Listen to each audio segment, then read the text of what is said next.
नाज़रीन, इमरान खान के 8 मुकदमात supreme court of Pakistan के अंदर पहुंच चुके हैं और कल 2 रुकनी बेंच उन मुकदमात की समाअत करेगा। दूसरी जानब पाकिस्तान के वज़ीर आज़म के ऊपर आज तौहीन अदालत की दरख्वास्त दायर कर दी गई है और पाकिस्तान तहरीक इंसाफ का आज अहम तरीन इजलास भी हुआ है, जिसमें यह फैसला किया गया है कि 5 अगस्त का एहतजाज किस तरीके से किया जाएगा। मुराद सईद की जानब से केपी हुकूमत को एक अहम तरीन मशवरा भी दिया गया है और यह बातें भी की जा रही हैं कि आने वाले दिनों में केपी हुकूमत का खात्मा हो सकता है।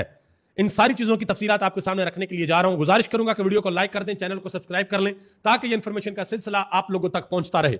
सबसे पहले नंबर पे 9 मई के 8 मुकदमात जिनमें इमरान खान की जमानत की दरखास्त मुस्तरद होती है, पहले लोअर जुडिशरी से, फिर हाई कोर्ट से, और अब ये 8 के 8 मुकदमात पहुंच चुके हैं सुप्रीम कोर्ट ऑफ पाकिस्तान के अंदर। चीफ जस्टिस याया अफरीदी और जस्टिस शफीक सदीकी, ये 2 जज 2 रुकनी बेंच इमरान खान के मुकदमात के ऊपर कल समाअत करेगा। अब देखना यह है कि इमरान खान के मुकदमात में supreme court of Pakistan Imran Khan को जमानत देती है या नहीं देती है। यह मुकदमात इंतहाई अहम होंगे। इनका फैसला यह बताएगा कि इमरान खान का 9 मई के हवाले से अदालतों में क्या फ्यूचर है। यह बड़ी इंपॉर्टेंट चीज है।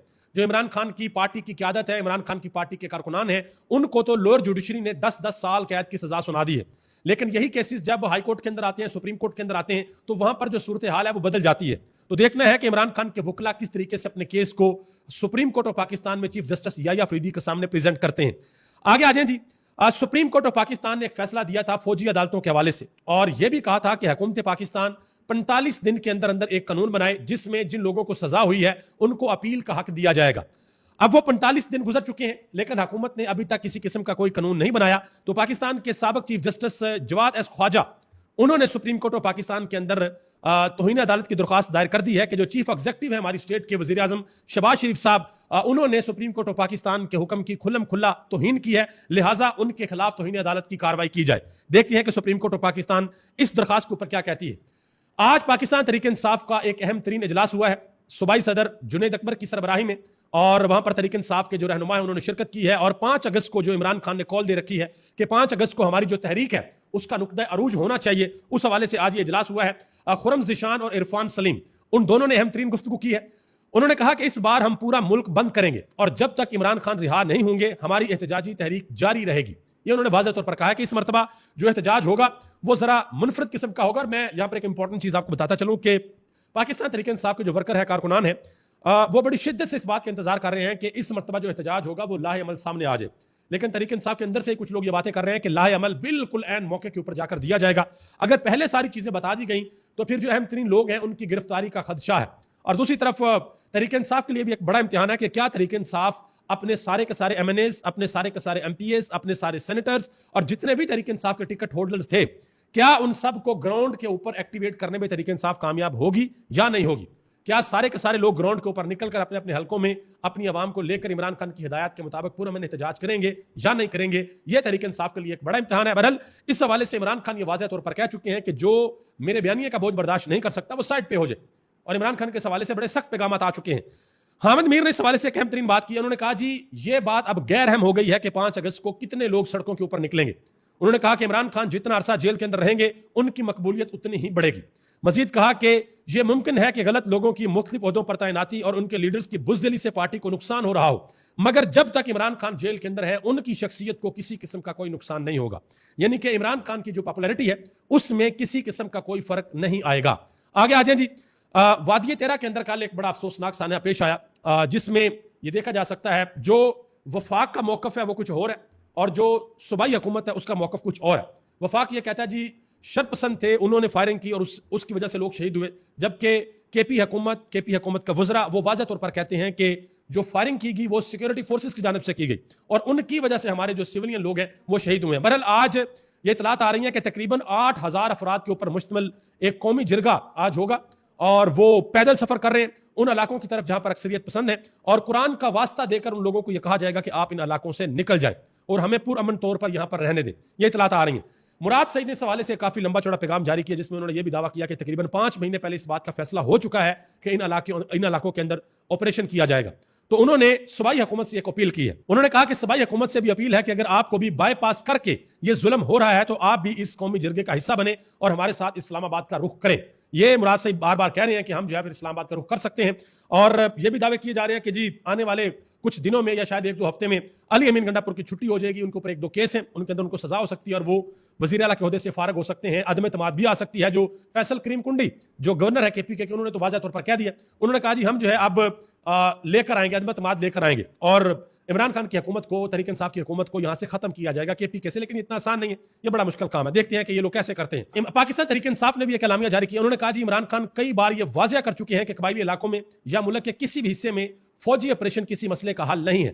उन्होंने कहा कि ऐसे इक़दामात से बेगुनाह शहरियों की शहादतें होती हैं, एतमाद का रिश्ता टूटता है, रियासत और अवाम में फैसले बढ़ते हैं। उन्होंने कहा कि वादी 13 में जो कुछ भी हुआ वो उसी अलमिया की एक ताज़ा मिसाल है। ये वाज़ह तौर पर कहा गया। शाहद खटक जो पाकिस्तान तहरीक इंसाफ के नौजवान एमएनए है केपीके से, वो कहते हैं कि खैबर पख्तूनख्वा की अवाम आपको किसी भी मिलिट्री ऑपरेशन की इजाजत नहीं देगी। उन्होंने कहा कि जहां अमन की बात आए वहां आपको पख्तून कौम सफेद झंडे तले मुतहद नजर आएगी। मजीद कहा कि तहरीक इंसाफ के पुरअमन सियासी वर्कर को आप तो 10 मिनट में निकाल लेते हैं, बॉर्डर पार आए हुए दहशतगर्दों को क्यों नहीं पकड़ सकते? हमें अमन चाहिए जिसकी जिम्मेदारी आपकी है। ये शाहद खटक साहब ने बात की है। आगे आ जाए जी, तारक मतीन साहब सीनियर साफी हैं, उन्होंने एक सवाल पूछा पाकिस्तान के मीडिया से। उन्होंने कहा कि वादी 13 में शहरियों की शहादत की खबर आपने किस न्यूज चैनल के ऊपर चलती हुई देखी है, कि न्यूज चैनल ने कवर क्यों नहीं किया, न्यूज चैनल से इसके ऊपर बात क्यों नहीं की, सिर्फ सोशल मीडिया के ऊपर और यूट्यूब के ऊपर इसके ऊपर बात हो रही। इमरान खान की बहन नूरीन खान न्याजी, उन्होंने एक बड़ी अहम बात की है। उन्होंने कहा कि मैंने जिंदगी में कभी किसी के लिए बद दुआ नहीं की, मैंने अल्लाह के यहाँ हाथ उठाकर नहीं किसी के लिए कहा कि अल्लाह इसके साथ ये बुरा हो जाए, लेकिन उन्होंने कहा कि अब मेरे दिल से बद दुआएं निकलती हैं कि इमरान खान पर जिसने भी जुल्म किया है अल्लाह उसे निशान इबरत बना दे। यह बात इमरान खान की बहन नूरीन खान न्याजी ने की है। मजीद उन्होंने कहा कि अडयाला जेल में एक जालिम सुप्रीडेंट बैठाया गया है जिसका नाम गफूर अंजम है, और जिस हद तक वो इमरान खान के ऊपर जुल्म कर सकता है वो कर रहा है, लेकिन गफूर अंजम को ये नहीं पता कि उसके साथ आगे क्या होने वाला है। ये इंसानी तारीख है कि जालिम जब पावर के अंदर होता है तो उसको ये बिल्कुल भी अंदाजा नहीं होता कि भाई मैं जो कर रहा हूं कल को मेरे साथ क्या हो सकता है। और फिर अल्लाह की लाठी तो बड़ी बेआवाज है, अल्लाह पाक की जात जो है रस्सी ढीली जरूर छोड़ती है, लेकिन एक न एक दिन फिर झटके के साथ सब कुछ खींच लिया जाता है और फिर बिल्कुल समझ नहीं आती कि क्या हुआ है। नजम सेठी साहब ने एक बात की है और इनडायरेक्टली उन्होंने एक पैगाम भेजा है बड़े हलकों को। उन्होंने कहा कि आपने इतना अरसा इमरान खान को जेल में रखकर तोड़ने की कोशिश की, झुकाने की कोशिश की कि वो कंप्रोमाइज कर ले, लेकिन वो नहीं टूटा, वो मजीद तगड़ा हो रहा है। और वो पहले भी हीरो था, छोटा हीरो था, अब जो इसने जुल्म, सख्तियां, मुश्किल वक्त बर्दाश्त कर लिया है, जेल की कैदोबंद की सोबतें बर्दाश्त कर ली हैं, तो अब वो पहले से बड़ा हीरो बन गया है। उन्होंने कहा कि लेकिन आप अवाम के अंदर बिल्कुल जीरो हो चुके हैं। और यह मकबूल जाने इस हवाले से बड़ी अहम बात की। उन्होंने कहा कि इमरान खान अपनी तारीख लिख चुका है, इमरान खान ने अपने तौर पर एस्टेब्लिशमेंट को शिकस्त दे दी है। उन्होंने कहा कि यह शिकस्त ही है कि आपने 9 मई के केसेस में पूरी अदलिया को बदनाम कर दिया है, 8 फरवरी के इलेक्शन में आपने पूरी एडमिनिस्ट्रेशन को बदनाम कर दिया है। आप इलेक्शन हार गए, लेकिन बच्चे बच्चे को पता चल गया कि आपने क्या किया। यह बात और यह मकबूल जानने की है। इसी तरीके से एक बड़ी अहम बात की है नुसरत जवेद ने, ये इलेक्शन के ऊपर ही। उन्होंने कहा कि पाकिस्तानी फिल्मों का स्क्रिप्ट जो है वो दौरान शूटिंग लिखा जाता है। यह बात मारिया मेमन ने की शो के अंदर कि पाकिस्तानी जो फिल्में हैं इनका स्क्रिप्ट दौरान शूटिंग लिखा जाता है। तो आगे से नुसरत जवेद ने कहा कि एक फिल्म जो है, एक मूवी 8 फरवरी को भी चली थी, जिसका स्क्रिप्ट फिल्म खत्म होने के बाद लिखा गया, कि फिल्म बन गई, चल गई, उसके बाद उसका स्क्रिप्ट लिखा गया, तब्दील किया गया कि इसके अंदर क्या क्या होना। उन्होंने कहा जी इससे ज्यादा और मैं कुछ नहीं कह सकता। आगे आ जाए, एक और टीवी शो के अंदर साद रसूल साहब ने बड़ी अहम बात की। आमिना शेख पाकिस्तान मुस्लिम लीग नून की खातून रहनुमा है। उन्होंने कहा कि 9 मई की सजाएं सबूत देखने के बाद हुई हैं, कि अदालतों के अंदर सबूत पेश किए गए हैं, उसके बाद फिर ये 9 मई की सजाएं हुई हैं। तो साद रसूल ने आगे से जवाब दिया। उन्होंने कहा कि कौन से सबूत है जिसमें पुलिस वाला छुट्टी पर होता है और जमान पार के पर्दे के पीछे छुपकर सारी बातें सुन लेता है। इससे ज्यादा सबूत तो नवाज शरीफ के करप्शन के थे। शहबाज शरीफ जिसने अपने चपड़ासी के अकाउंट में 4 अरब रुपए डाल दिए थे, वो सबूत थे, उनको सजाएं क्यों नहीं? ये बात उन्होंने की। इंतहाई अहम और बड़ी खबर है, आप लोगों को बहुत बहुत मुबारक हो, जरा गौर से सुन लें। हुकूमत एक बहुत बड़ा कदम उठाने के लिए जा रही है। बिजली का जो गर्दिशी कर्ज है उसको कम करने के लिए 18 बैंकों से 1275 अरब रुपए कर्ज लिया जाएगा, और इस कर्ज की वापसी के लिए बिजली के बिलों में 3 रुपए 23 पैसे फी यूनिट सरचार्ज लगेगा। बहुत बहुत मुबारक हो, माशाल्लाह। हुकूमत बड़ा जबरदस्त किस्म का काम कर रही है। मेरा ख्याल है कि अगर इसी तरीके से हुकूमत काम करती रही तो वो दिन दूर नहीं है कि जब लोग जो है एक एक नवाले को तरसेंगे जो ये हुकूमत कर रही है। आगे आ जाए जी, मुफ्ता इस्माइल के हवाले से शहजाद इकबाल ने अपने शो के अंदर एक अहम तरीन सवाल पूछा तारक फजल चौधरी से। उन्होंने कहा कि हुकूमत का इल्जाम है कि मुफ्ता इस्माइल ने बतौर वजीर खजाना अपनी कंपनी को फायदा पहुंचाने के लिए बेनजीर नशोनुमा प्रोग्राम का बजट 2 अरब से बढ़ाकर 20 अरब रुपए कर दिया। हुकूमत बताएगी कि अगर यह सब गलत था तो मुफ्ता के जाने के बाद भी प्रोग्राम के लिए 75 अरब रुपए क्यों मुख्तस किए गए हैं? कि एक तरफ तो आप इल्जाम लगाते हैं मुफ्ता इस्माइल के ऊपर कि उसने अपने आप को फायदा पहुंचाने के लिए इस प्रोग्राम का जो बजट है वो 2 अरब से बढ़ाकर 20 अरब रुपए कर दिया। अब हुकूमत बताए कि इन्होंने 75 अरब रुपए क्यों मुख्तस किया है। तो इस पर तारक फजल चौधरी साहब ने जवाब दिया। उन्होंने कहा जी मैकेनिज्म पूछा गया, क्या मैकेनिज्म है रूल्स क्या है? तो आगे से उन्होंने कहा जी ये चीजें हम देख रहे हैं, अभी तक सिर्फ देखी जा रही है, खरबों रुपए अरबों रुपए का चूना लग रहा है कौम को, लेकिन चीजें सिर्फ देखी जा रही हैं। मुफ्ती इस्माइल ने एक और चैलेंज किया, उन्होंने कहा जी तारक फजल चौधरी को ये मेरा चैलेंज है कि वो बताएं कि जिस वक्त उनको अपनी शिकस्त के आसार नजर आए तो क्या वो रिटर्निंग अफसरान के पास नहीं गए। उन्होंने कहा जी वो कुरान पाक के ऊपर हलफ देकर बताएं कि क्या वो फॉर्म 47 के ऊपर नहीं जीते हैं। मिर्जा इकबाल बेग उन्होंने एक बड़ा इंकशाफ किया। एक खबर आई थी कि पाकिस्तान से एक वफद गया और 2 एथलीट्स उस वफद से गायब हो गए। 2025 में जर्मनी के अंदर ये एक गेम्स हो रही थी, वहां पर वफद गया तो 2 एथलीट्स गायब हो गए।